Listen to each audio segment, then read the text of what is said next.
തൃക്കാക്കര ഉപതെരഞ്ഞെടുപ്പിൽ അത് സ്ഥാനാർത്ഥിയുടെ അശ്ലീല വീഡിയോ പ്രതിപക്ഷ നേതാവ് നിർമ്മിച്ചു എന്ന ആരോപണമായിരുന്നു. വടകരയിൽ കാഫി സ്ക്രീൻഷോട്ട് വിവാദമായിരുന്നു. ഇപ്പോഴിതാ പെട്ടി വിവാദം. അപ്പോൾ ഓരോ ഘട്ടങ്ങളിൽ ഓരോ വിവാദങ്ങൾ കൊണ്ടുവരികയും പൂർണ്ണമായും ചർച്ച അതിലേക്ക് മാത്രം കേന്ദ്രീകരിക്കുകയും ചെയ്യാനുള്ള ഒരു പ്രത്യേക കഴിവ് ഉണ്ട്. പക്ഷേ പിന്നീട് തെരഞ്ഞെടുപ്പിന് ശേഷം അത് പൂർണ്ണമായി ഉപേക്ഷിക്കുകയും ചെയ്യുന്നു. അതാണോ ഇപ്പോൾ പാലക്കാടും കണ്ടിരിക്കുന്നത്? സ്മൃതി ഓർക്കണേ, 2019 നമ്മുടെ ലോക്സഭാ തെരഞ്ഞെടുപ്പ് നടന്ന സമയത്ത് കോഴിക്കോട്, ഇപ്പോൾ ഞാൻ ഇവിടെ ഇരിക്കുന്ന കോഴിക്കോട് അന്ന് എം കെ രാഘവനെതിരെ അന്ന് എ ബി ജയരാജനെതിരെ മത്സരിക്കുന്നുണ്ട്. എം കെ രാഘവനെതിരെ ആ സമയത്ത് എന്തോ ഒരു റിയൽ എസ്റ്റേറ്റ് പ്രശ്നം ഉന്നയിച്ചുകൊണ്ട് എന്തൊരു സംഭവം ആ സമയത്ത് കൊണ്ടുവന്നിരുന്നു. അതും വലിയൊരു ഇലക്ഷൻ സ്റ്റണ്ടായിട്ട് വരികയും പിന്നീട് അത് ചീറ്റി പോവുകയും ചെയ്തു. എം കെ രാഘവൻ നല്ല രീതിയിൽ ജയിക്കുകയും ചെയ്തു. അത് കോഴിക്കോട് 2019 തെരഞ്ഞെടുപ്പിലാണ് എൻ്റെ ഓർമ്മ. കാലങ്ങളായിട്ട് ഒരു തന്ത്രം പയറ്റുണ്ട്. അതെ. അപ്പോൾ അത് കുറേ കാലങ്ങളായിട്ട് ഇത്ര ഒരു തന്ത്രം പയറ്റുന്നുണ്ട്. കാര്യം തോൽക്കും ഏതാണ്ട് ഉറപ്പുള്ള സ്ഥലങ്ങളിൽ സ്ഥാനാർത്ഥിയെ അപകീർത്തിപ്പെടുത്തിക്കൊണ്ട് ഒരു ഇലക്ഷൻ സ്റ്റണ്ട് ഉണ്ടാക്കുക എന്നുള്ളത്. ഇതിൽ തമാശ എന്ന് പറയുന്നത് മധ്യവയസ്സിലേക്ക് കിടക്കുന്ന യുവനേതാക്കളായ എം പി രാജേഷും എ റഹീമൊക്കെയാണ് ഇതിൻ്റെ അകത്ത് നേതൃത്വം കൊടുത്തത്. പക്ഷേ ഇതിനെ ആ സമയത്ത് തന്നെ നിരാകരിച്ചത് ആ CPM തന്നെ വളരെ മുതിർന്ന നേതാക്കളായിട്ടുള്ള കൃഷ്ണദാസ് പരസ്യമായിട്ട് തന്നെ അത് അല്ല രാഷ്ട്രീയ വീക്ഷണം. അപ്പോൾ ഇതിൽ രണ്ട് വീക്ഷണം കാണാൻ പറ്റും. അതാണ് എനിക്ക് ശ്രദ്ധയായി തോന്നിയത്. 800 വോട്ടിൻ്റെ ഭൂരിപക്ഷമൊക്കെ അവിടെ നിൽക്കട്ടെ. അതുപോലെ അദ്ദേഹം എനിക്ക് തോന്നുന്നു തൃശ്ശൂർ തെരഞ്ഞെടുപ്പിനെക്കുറിച്ചും ലോക്സഭയിലും കുറച്ചധികം വോട്ട് സുനിൽകുമാർ നേടിയെന്നും പറയുന്നത് കേട്ടിരുന്നു. അപ്പോൾ ഇതിൻ്റെ അകത്ത് അതൊക്കെ ആ കണക്കുകളൊക്കെ വളരെ വ്യക്തമാണ്. കണക്ക് പഠിക്കുകയും ചെയ്യാം. പക്ഷേ കണക്ക് പഠിച്ചിട്ട് നമ്മുടെ ആ തോൽവിയുടെ ആഘാതം ഉള്ളിലുണ്ടാവുമെന്ന് വിചാരിക്കും ഞാൻ. പക്ഷേ ഇവിടെ തമാശ എന്ന് പറയുന്നത് ഇപ്പോൾ യുവ നേതാക്കളാണ് ഇതിൽ പ്രധാനപ്പെട്ട ഇത് കൊണ്ടുവന്നത്. അപ്പം നമ്മൾ കാണുന്നൊരു ട്രെൻഡ് എന്താ വെച്ചത്, അതുപോലെ തന്നെ നമ്മൾ ഇവിടെയും കാണുന്നത്, കാഫിറിൻ്റെ സ്ഥലത്തും കാണുന്നത് ചെറുപ്പക്കാരായിട്ടുള്ള ആൾക്കാരാണ് അതിൽ ഈ സ്ക്രീൻഷോട്ട് നിർമ്മിക്കാനും അതിൻ്റെ അകത്ത് പ്രവർത്തിക്കാനും വരുന്നത്. അപ്പോൾ ഇവരുടെയൊക്കെ രാഷ്ട്രീയ ഒരു വിദ്യാഭ്യാസം എന്താണ്? ഇവർ ഏത് തരത്തിൽ രാഷ്ട്രീയം പ്രവർത്തിക്കുന്നു? അതേസമയം വലിയ ബുദ്ധിജീവികളെ പോലെ തന്നെ വലിയ സാമ്പത്തിക കാര്യങ്ങളൊക്കെ പറയുന്നു. പക്ഷേ യഥാർത്ഥത്തിൽ രാഷ്ട്രീയ ബോധം എന്താണ്? അതിൻ്റെ പരിതാപരാവസ്ഥ. കാര്യം മുതിർന്ന നേതാക്കൾക്ക് ഇത്ര കാര്യങ്ങൾ മനസ്സിലാക്കാനും തിരിച്ചറിയാനും പറ്റുമ്പോൾ ഇവർക്ക് എന്തുകൊണ്ടത് പറ്റുന്നില്ല? അപ്പോൾ ഇവർ ആ ദിവസം ദൃശ്യങ്ങളൊക്കെ ഓർത്ത് നമുക്ക് കാണാൻ പറ്റും. വൈകാരിക പ്രകടനം, അതിനെക്കുറിച്ചുള്ള പിന്നീട് CCTV ദൃശ്യങ്ങൾ പുറത്തുവിടുന്നു. ഞാൻ പറയുന്നത് ഇതിൻ്റെ അകത്ത് ഇലക്ഷനിൽ പൈസ വരുന്നുണ്ടോ ഇല്ല എന്നുള്ള കാര്യമൊക്കെ ഇപ്പോഴും സംശയാസ്പദമാണ്. അതിലൊന്നും നമുക്ക് ഇപ്പോൾ നമുക്ക് ഇവിടെ തൃശ്ശൂർ കൊടകര പ്രശ്നം നമുക്കറിയാം. ഇലക്ഷനിലൊക്കെ ഈ രാഷ്ട്രീയ പാർട്ടികൾ പലതരത്തിലും പൈസ ഇറക്കുന്നുണ്ടാവും, വിന്യസിക്കുന്നുണ്ടാവും. അതൊക്കെ പ്രത്യേകം അന്വേഷിക്കേണ്ട കാര്യമാണ്. പക്ഷേ ഇതിൻ്റെ അകത്തൊരു പ്രത്യേകത, ഒരു ഇലക്ഷൻ സ്റ്റണ്ട് നിലയ്ക്കാണ് ഇത് വന്നത്. ഇപ്പോൾ ഇതിൽ ആരോ പറഞ്ഞു ഈ CPM വിവരം മുൻകൂട്ടി അറിഞ്ഞിട്ടുണ്ടാവും, അതുപോലെ BJPക്ക് അറിഞ്ഞിട്ടുണ്ടാവും. ഒരുപക്ഷെ കോൺഗ്രസിനും ഇതിൻ്റെ അകത്ത് പറഞ്ഞു കൊടുക്കുന്ന സംവിധാനം ഉണ്ടാവും.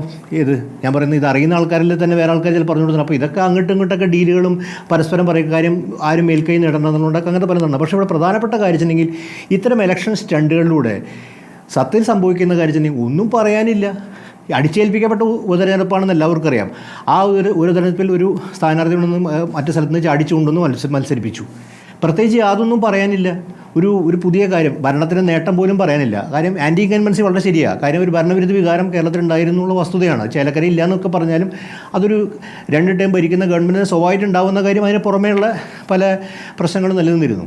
പക്ഷേ ഇവിടെ പ്രധാനപ്പെട്ട കാര്യം എന്ന് പറയുന്നത് ഇത്രയും സംഭവം നിൽക്കുന്ന സമയത്ത് ഒരു നേട്ടം പറയാനോ അതനുസരിച്ച് പുതിയ രാഷ്ട്രീയം കൊണ്ടുപോകാനോ ഒന്നും പറ്റാത്ത വിധത്തിൽ ഒരു ഇടതുപക്ഷം എന്താ പറയുക, BJPക്കെതിരെ ക്യാമ്പയിൻ ചെയ്യുന്ന സമയത്ത് കഴിഞ്ഞ ലോക്സഭയിൽ CAA പ്രശ്നം കൊണ്ടുവന്നിരുന്നു. എത്ര വിഷയങ്ങൾ ഇടതുപക്ഷം ഉന്നയിച്ചു കൊണ്ടുവന്നു. അങ്ങനെ വിഷയം പാലക്കാട് പെട്ടെന്ന് അപ്രസക്തമായി പോയോ? പാലക്കാട്ട് യാതൊരു പ്രാധാന്യമില്ലാതെ പോയതോ? അപ്പോൾ കൃഷ്ണദാസ് വീണ്ടും ആവർത്തിക്കുന്നുണ്ട്. ഇവിടെ അവിടുത്തെ മുനിസിപ്പാലിറ്റി പ്രശ്നം, ഇവിടുത്തെ വികസന പ്രശ്നം പറയുക, അങ്ങനെ BJPയെ സംബന്ധിച്ചും BJP എതിർക്കുക എന്നുള്ളത് ഒരു പ്രധാനപ്പെട്ട അജണ്ട. 2ാം സ്ഥാനത്തെങ്കിലും വരാൻ പറ്റുമെന്നുള്ളതാണ് കൃഷ്ണദാസിൻ്റെ ആ സമയത്തിൻ്റെ പ്രത്യാശ എനിക്ക് തോന്നിയിരുന്നു. അപ്പോൾ അതുപോലും പറ്റാത്തതിൽ ഇത്തരം ഈ ചപലമായിട്ടുള്ള യുക്തികൾ വെച്ചുകൊണ്ട് പൊളപ്പ് കാണിച്ചുകൊണ്ട് എന്നിട്ട് എന്താണ് ഇതിൻ്റെ ഒരു ആഫ്റ്റർ എഫക്റ്റ് എന്താ? ആ ദിവസം കുറേ ഇതിൻ്റെ തമാശ തന്നെ ഈ പെട്ടിവാദം അപ്പോഴേ ചീറ്റിയതാണ്. ആ സമയത്ത് തന്നെ കാര്യമായിട്ട് മുന്നോട്ട് കൊണ്ടുപോകാൻ പറ്റാത്ത വിധത്തിൽ CPMൻ്റെ അകത്താണ് പ്രശ്നം സൃഷ്ടിച്ചത്. അതിന് നേട്ടം ഉണ്ടായി. അപ്പോൾ രാഷ്ട്രീയമായിട്ടൊരു തന്ത്രം മെനയുന്നതിലും ഇലക്ഷൻ തെരഞ്ഞെടുപ്പ് സമയത്ത് തന്ത്രം മെനയുന്നതിലും ഒരു ഔചിത്യപൂർവ്വം ഇടപെടാൻ പറ്റാത്ത വിധത്തിൽ നമ്മുടെ മധ്യവസ്ഥയിലേക്ക് കടന്ന യുവനേതാക്കൾക്ക് പറ്റുന്നുണ്ടോ എന്നുള്ള കാര്യം കൂടി പരിശോധിക്കേണ്ടതുണ്ട്. കാര്യം അത് രാഷ്ട്രീയത്തിൻ്റെ അഭാവമാണോ അതോ മറ്റു തരത്തിൽ രാഷ്ട്രീയം മനസ്സിലാക്കപ്പെടാതെ പോകുന്നു? കാര്യം സ്ഥിരമാണ്. ഇപ്പോൾ കേന്ദ്രത്തിനെതിരെ അല്ലെങ്കിൽ മതേതരത്വ വിഷയത്തിലും ഭരണഘടനയെക്കുറിച്ചൊക്കെ ഘോരഘോരം സംസാരിക്കാൻ കഴിവുള്ളവരാണ്. അതിൽ പല ആൾക്കാരും വളരെ ബുദ്ധിപൂർവ്വം സംസാരിക്കുന്നവരാണ്, സാമ്പത്തികൻ. പക്ഷേ ഒരു പ്രായോഗികമായ രാഷ്ട്രീയത്തിൻ്റെ തെരഞ്ഞെടുപ്പിൽ ഈ ക്യാമ്പസിൻ്റെ അപ്പുറത്തേക്ക് ഒരു രാഷ്ട്രീയം കാണാൻ പറ്റാത്തതിൽ ഇത്ര മോശാവസ്ഥയിലായി കഴിഞ്ഞു. അവരുടെ പരിണിത പ്രജ്ഞ നേതാക്കൾക്കും കാണാൻ പറ്റുന്ന വിധത്തിൽ എന്തുകൊണ്ട് ഇവർക്ക് പറ്റുന്നില്ല, ഈ പുതിയ നേതാക്കൾക്ക് പറ്റുന്നില്ല? എനിക്ക് തോന്നിയ കാര്യം, ആ പുതിയ തലമുറ നേതാക്കൾ, അതിൽ നമ്മുടെ SFIയുടെ സംസ്ഥാന ജനറൽ സെക്രട്ടറി ഉൾപ്പെടെ അവരാണ് ഈ പ്രശ്നം ഉന്നയിക്കുന്നത്. ഇങ്ങനെയാണോ രാഷ്ട്രീയത്തിൽ അവർക്ക് ഈ ഒരു നേട്ടം കൈകാര്യം ചെയ്യാൻ ആലോചിക്കേണ്ടത്? ഈ വിഷയത്തിൽ പാലക്കാട് മറ്റു വിഷയങ്ങൾ എന്തുകൊണ്ട് അവർക്ക് ഉന്നയിക്കാൻ പറ്റിയില്ല? അവിടുത്തെ ജനസാമാന്യത്തെ ബാധിക്കുന്ന കാര്യം, ദേശീയ പ്രശ്നങ്ങൾ, സംസ്ഥാന പ്രശ്നങ്ങളൊക്കെ തെരഞ്ഞെടുപ്പ് വിഷയമാക്കി. അതാണല്ലോ രാഷ്ട്രീയം. തെരഞ്ഞെടുപ്പ് നമ്മളെ സംബന്ധിച്ച് പൊതുമണ്ഡലം തുറക്കലാണ്. തെരഞ്ഞെടുപ്പ് നമ്മളെപ്പോലെ സമൂഹത്തിൽ തെരഞ്ഞെടുപ്പ് എന്ന് പറയുന്നത് പൊതുമണ്ഡലമാണ്. ആ പൊതുമണ്ഡലത്തിൻ്റെ ആശയങ്ങൾ ഡിബേറ്റ് ചെയ്യപ്പെടും, പലതരത്തിലുള്ള വ്യത്യസ്തമായ ആശയങ്ങൾ ഡിബേറ്റ് ചെയ്യപ്പെടും. തീർച്ചയായിട്ടും അതിൻ്റെ അകത്തുള്ള എന്താ പറയുക, തെരഞ്ഞെടുപ്പ് തന്ത്രങ്ങളൊക്കെ ഉണ്ടാവും, ഞാൻ എല്ലാവരും. പക്ഷേ തെരഞ്ഞെടുപ്പ് തന്ത്രം രാഷ്ട്രീയം പ്രമുഖ സ്ഥാനം വഹിക്കേണ്ട അത്തരം സ്ഥാനം ഒഴിവാക്കിക്കൊണ്ട് ഇങ്ങനെ വ്യക്തിപരമായിട്ടുള്ള അപകീർത്തിപ്പെടുത്തുക, അതിന് കുറച്ച് കാര്യം നേടുന്ന തരത്തിൽ എത്രമാത്രം ഒരു തരത്തിലുള്ള അരാഷ്ട്രീയവൽക്കരിക്കപ്പെട്ടു. ഇവർ പല ആൾക്കാരും ബുദ്ധിജീവികളാണെന്ന് വീണ്ടും പറയാം. പക്ഷേ അവരെ സംബന്ധിച്ചുള്ളത് ഇത് എന്തുകൊണ്ട് ഇത് ഇത്രമാത്രം അപഹാസ്യമായി പോയി? അവസാനം സംഭവിച്ചെന്താണ്? ഇലക്ഷൻ തോറ്റത് മാത്രമല്ല, ഇപ്പോൾ പോലീസ് കേസെടുക്കാനായിട്ടൊന്നുമില്ല. അതിനുള്ള നമ്മുടെ ഇടതുപക്ഷത്തിൻ്റെ LDFൻ്റെ നിരീക്ഷൻ പറയുന്നുണ്ടായിരുന്നു ഈ പോലും. അത് ശരിയാണ്. അദ്ദേഹത്തിന് വളരെ ദൃഷ്ടാന്തപൂർവ്വം പറഞ്ഞത് AK സെൻ്റെന്ന് വിളിച്ചു പറഞ്ഞാൽ കേസെടുക്കും, എടുക്കുന്നുണ്ടാവാം, അദ്ദേഹത്തിന് അനുഭവമായിരിക്കും. അതൊക്കെ അത് എന്തൊരു ഔദാര്യം പോലെ കേരള സമൂഹത്തോടും പ്രതിപക്ഷ പാർട്ടികളോടും ചെയ്ത വലിയ ഔദാര്യം അവിടെ നിന്ന് വിളിച്ചു പറഞ്ഞില്ല എന്നുള്ളത്. അതൊക്കെ പറയുമ്പോൾ തന്നെ അതിൻ്റെ തന്നെ ഒരു അവകാശികതയില്ലേ? അത് ഈ ഔദാര്യത്തിൻ്റെ പുറത്താണ് രാഷ്ട്രീയം പ്രവർത്തിക്കേണ്ടത്. ഇതൊക്കെ തന്നെയല്ലേ കേന്ദ്രത്തിലും അവരും ചെയ്യുന്നത്, ഈ ഔദാര്യ രാഷ്ട്രീയം. അപ്പോൾ ഇങ്ങനെയൊക്കെ പറയുന്നതിൽ തന്നെ നമുക്കൊരു ഔചിത്യം വേണമെന്നാണ് എൻ്റെ അഭിപ്രായം. അപ്പോൾ ഇത്തരം ഒരു ഔചിത്യത്തിൻ്റെ വലിയ നഷ്ടം വലിയ. പക്ഷേ ഞാൻ ഈ CPM നേതാക്കൾ ഇതിൻ്റെ അകത്ത് വരാത്തതിലൊരു സത്യത്തിൽ അനുതാപൂർവ്വം കാണാൻ പറ്റും. കാര്യം ഒന്നും തന്നെ ഡിഫെൻഡ് ചെയ്യാനില്ല. അപ്പോൾ ഇത്തരം ഘട്ടങ്ങൾ എനിക്ക് തോന്നുന്നു ഇടതുപക്ഷ നിരീക്ഷകരായിട്ട്, LDFന് നിരീക്ഷകരായിട്ട് അവർക്ക് അവർ മറ്റു പ്രതിരോധിക്കാൻ ന്യായീകരണങ്ങളൊക്കെ ഉണ്ടായിക്കോളും. 800 വോട്ടിൻ്റെ മേൽക്കൈയെക്കുറിച്ചുള്ള ന്യായീകരണം ഉണ്ടായി. പക്ഷേ ഇടതുപക്ഷ CPMനെ സംബന്ധിച്ചിടത്തോളം അവർക്ക് പുറത്തു വരാൻ പറ്റുന്നില്ല, അവർ ഡിഫെൻഡ് ചെയ്യുക. അപ്പോൾ അങ്ങനെ ഡിഫെൻഡ് ചെയ്യാൻ പറ്റാത്തൊരവസ്ഥ കേരളത്തിലെ ഈ എന്താ പറയുക, NCPയെക്കാളും കേരളത്തിൽ വലിയ പ്രധാനപ്പെട്ട പാർട്ടിയാണല്ലോ. NCP അത്ര വലിയ പാർട്ടിയല്ല, പ്രധാനപ്പെട്ട പാർട്ടി CPMനെ സംബന്ധിച്ച് ഒരു ചർച്ചയിൽ അവർ ഉന്നയിച്ച വിഷയം ഡിഫെൻഡ് ചെയ്യാൻ പറ്റാത്ത അവസ്ഥ, വന്ന് ഡിഫെൻഡ് ചെയ്യാൻ പറ്റാത്ത അവസ്ഥ തന്നെ എന്തൊരു പരിതാപകരമാണ്. അപ്പോൾ അത്തരമൊരു ഗതികേടിലേക്ക് എന്തിന് സ്വയം എത്തിച്ചേരുന്നു? ഈ തന്ത്രങ്ങൾ കാഫിർ പൊളിഞ്ഞു പോയതാണ്. അതുപോലെ തന്നെ നമ്മുടെ അശ്ലീല വീഡിയോ പൊളിഞ്ഞു പാളീസായി. അപ്പോൾ ഇത്തരം വില കുറഞ്ഞ തന്ത്രങ്ങൾ അത് CPM മാത്രമല്ല, മറ്റവരും ഉപയോഗിക്കുന്നുണ്ടാവും.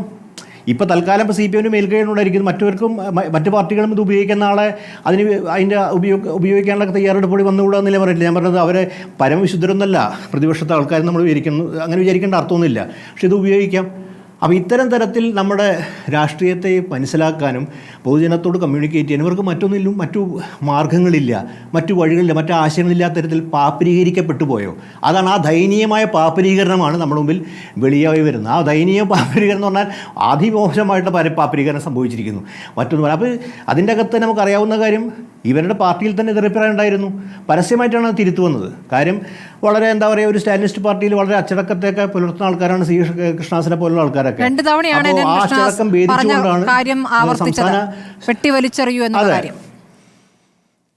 തീർച്ചയായിട്ടും നമുക്കറിയാം.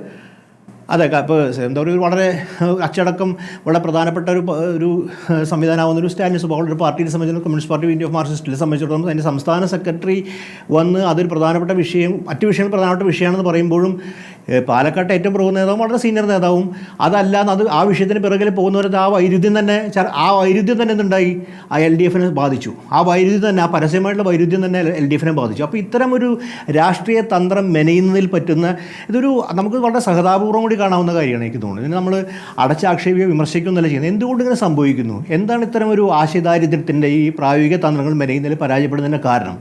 അത് നമ്മൾ അന്വേഷിക്കും. ഇപ്പോൾ കാഫിർ പോലൊരു ആവശ്യമില്ലാത്ത കാര്യമായിരുന്നു.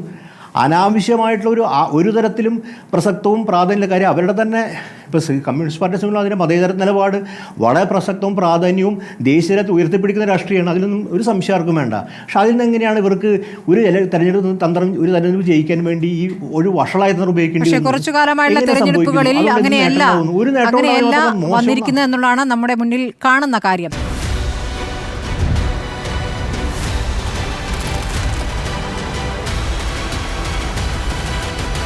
ഡിബേറ്റ് വിത്ത് സ്മൃതി പരുത്തിക്കാട്.